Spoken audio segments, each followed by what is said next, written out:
Orlando Pirates idlala namaZulu, iKaizer Chiefs idlala neSikhukhune United. It's a big day ku-South African football la ama-team amakhulu khona adlala khona. Kaizer Chiefs they understand ukuthi kumele bawine, but-ke nazi iy'ndaba esizozikhava bafowethu nama-players esizokhuluma ngawo. USaleng kune-problem e-serious laphana ku-Sundowns, sekuyavela ukuthi inkinga kahle kahle yini between uSaleng ne-Sundowns. Then uTitus iplayer la ku-Stellenbosch bafethu exciting kakhulu, attract i-interest e-serious laphana e-North Africa kule team lena uChegufatso Mabasa adlala kuyo. I-team lena yaseMorocco bafowethu ama-champions futhi waseMorocco, so bazodlala i-CAF Champions League. Maybe-ke uTitus is one of the things ezim-attract-ile ukuthi noma le team lena i-serious idlala ibhola elihle kakhulu futhi iyakompitha laphana. Abadlali be-Kaizer Chiefs uFrosler noThabiso Munyane bakhulume ne-media yalaphana ku-Kaizer Chiefs, bathi bamisele ukubounce back. They just have to make sure ukuthi bayakwazi ukudeliver ama-results for i-Kaizer Chiefs. As for uTalente Mabasa bafethu hayibo uTalente Mbatha, ama-reports aphumayo athi usenkingeni enkulu ngoba ngathi is gonna be out for some time ngoba kumele aye e-theatre under the knife bafethu ayoshaya i-operation yasedolweni. Le ni-injury-ke e-serious bafethu e-critically ebuhlungu. UPhili kumele adlale namhlanje akwazi ukudeliver. As for sokhuluma nangeplayer elisha laphana ku-Kaizer Chiefs u-Abrahams ukuthi kwenzakalani ngaye, ukuphi, why engadlali, zikhiphani. But with that being said bafethu, welcome back to Nkuli Soccer. Ngicela bafethu ningakhohlwa uku-like and subscribe. Nkuli Soccer sesizoyihlanganisa neNkuli Entertainment la nizobona khona iy'ndaba zebhola niphinde nibone ney'ndaba ze-entertainment. Nizobona ukuthi ngizobhalansa kanjani zonke lezo zinto lezo, but sibonge kubantu bonke bafethu. But manje I'm fighting YouTube, nginenkinga ne-YouTube, but loko sokukhuluma ngelinye ilanga. Leli asiqale la.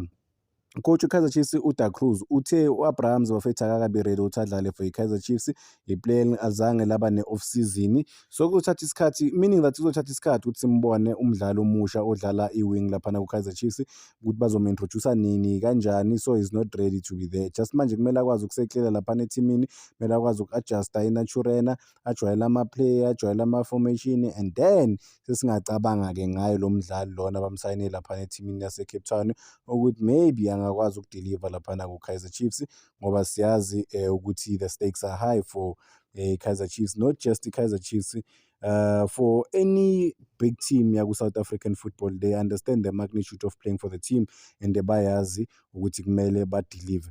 So ulona uMunyane noFrost abakhulume ne-media yaku-Kaizer Chiefs bafethu bakhuluma about ama-results wabo a-disappointing, and obviously-ke uThabiso Munyane uthe kumele just ba-disappointed ukuthi bangawathola ama-results, but-ke kumele bafocus egamini le abazoyidlala, which is iSikhukhune United.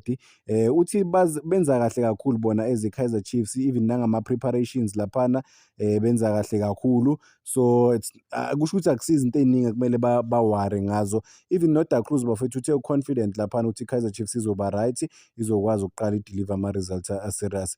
So uFrosler yena methi ukhulume ngokuthi ukuluza laphana ku-MTN 8 bekungasinto vele bayibhekile, but-ke uthi kumele bazame to pick themselves up and go for the next one. Uthi kuneSikhukhune United and lento lena noma le game ezayibanika bafethu i-chance yokuthi they go out there and try and bathola ama-results laphana a-positive. Uthi bahlalile laphana bakhuluma as i-team ukuthi kumele ba-improve kuphi, ukuthi bazame ukumotivate-ana laphana as i-team ukuthi bakwazi ukuperforma at their best and bakwazi ukuthola i-3 points against iSikhukhune United. As for Thabiso Munyane uthi ukuluza laphana ku-MTN 8 bafethu for bona bokuyi-test as i-group. Uthi hayi bazothatha le test leno noma ama-results a-disappointing against iSikhukhune United, leyo nto izobanika leyo confidence. Man yokuluza against Golden Arrows njengoba baya kuSikhukhune United izobanika i-confidence ukuthi basebenze kanzima bakwazi ukuthola ama-results. Uthi uyazi ukuthi kuzoba i-match e-difficult kakhulu against iSikhukhune United ngoba uyazi ukuthi ba-strong laphana.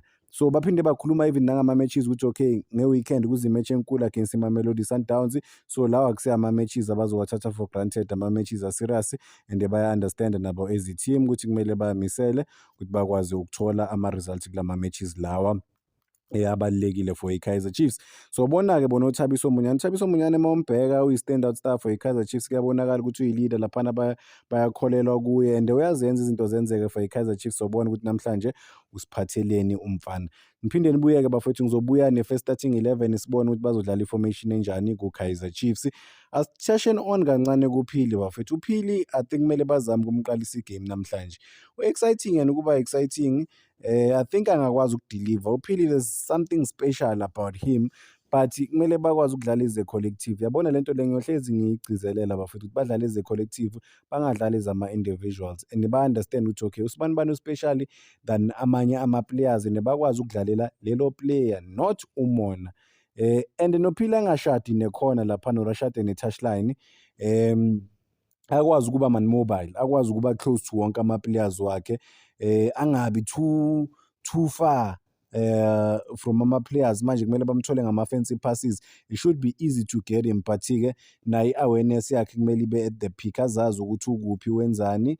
I think i-team izokwazi ukubhenefitha-ke ngoPhili ngoba uyi-player eli-good kakhulu. As for i-former Kaizer Chiefs coach uCedric Kaze, ukuza laphana elona FNB Stadium home ground yakhe that time coach Kaizer Chiefs, yena kumele approve nje point uKaizer.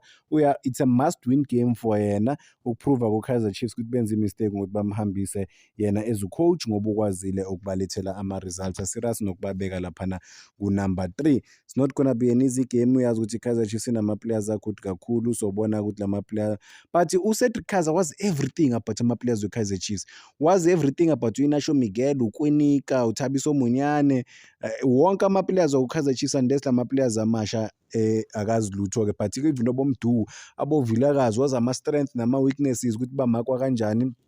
So I think une-upper hand uCedric Kaze njengoba eza kule game lena bafethu, izoba difficult for yena, but i-advantage yakho ukuthi uyawazi wonke ama-key players waku-Kaizer Chiefs. Let's move to uSaleng. uSaleng kuthiwa bafethu ukhala nje ngokuthi bamdlalisa ku-position e-wrong, ufuna ukudlala ku-right wing, akwazi ukukhatha in, akwazi ukudeliver, but if bakudlalisa ku-position e-wrong Saleng, this is not the way to go. Kumele ukwazi ukuhlala phansi ne-team ukhulume nayo, uyitshele ukuthi, ubatshele ukuthi coach, mina this is my strength and weakness, these are my strength and weaknesses, ngingathanda ukuthi senze izinto kanje nakanje. Hayi ukuthi uvele unyamalale utshele i-team osayine nayo contract ukuthi awusafuna ukudlala wena ngoba bona bakudlalisa maybe ngendlela ongafuni ukudlala ngayo. Then iplayer le-Orlando Pirates bafethu uMbatha, one of the most important players esquadini se-Orlando Pirates, aphinde adlalele iBafana Bafana. Ama-reports athi u-injured uMbatha, uzoya e-theatre, it's gonna be out for months. Once waya e-theatre bafethu, you are out for months, but isithemba ukuthi injury yakho uzokwazi ukurecover fast, akwazi ukubuya laphana. So bona ama-players ku-Orlando Pirates ukuthi obani abazokwazi ukuvala isikhathi sakaMbatha, ngoba kuma-central midfielder khona boMatome, khona boDancini, so kuse-same position laphana so they won't struggle. I think aboSlepe, aboMariko, maningi ama-players akhona laphana ku-central midfield engicabangayo ukuthi nawo are-ready ukuthatha i-opportunity if i-opportunity izoba presented to them. But ukuluza uMbatha umuntu okwaziyo ukustabilize isisu se-Orlando Pirates, so bona ukuthi bazokhopha kanjani without yena. Lo mdlalo lona wafika ku-Orlando Pirates and wakwazi ukuzi-establish as fan favorite ngoba uyakwazi ukubhalansa nje laphana esiswini bafowethu.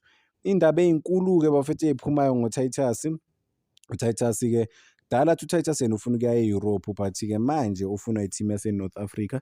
Le bengishilo ngithi ama-champions wase-Morocco edlalela noma basudlalela yona, kuthiwa they've agreed ama-terms ne-Stellenbosch. It's a matter of ukuthi umdlali mebaphase lawo ma-medical avumelane naye nge-personal deal ne-team, and then-ke uzohamba lana e-South Africa ayodlala lena e-North Africa and akwazi ukudlala naku-Champions League.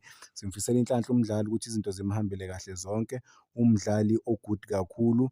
Uyagqilaza yena bafethu, angifuni ukungasho. Yabona mekuthiwa umdlali khona ogqilazayo, uyagqilaza, uyawaphanisha ama-team, uyi-superstar for his dailies, but I think it's time for move on for yena lo mdlali. Ngicela uzibamba lana kwamanje bafethu, ngithi danko, ngibonge bafethu kubantu abalikeayo, abasubscribe-ayo, abakhomentayo.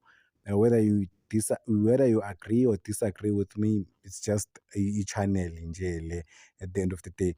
Ngikhumbule ukuthi inkulu isoccer izohlangana, kuzoba inkulu isoccer entertainment la kuba ezebhola then eze-entertainment.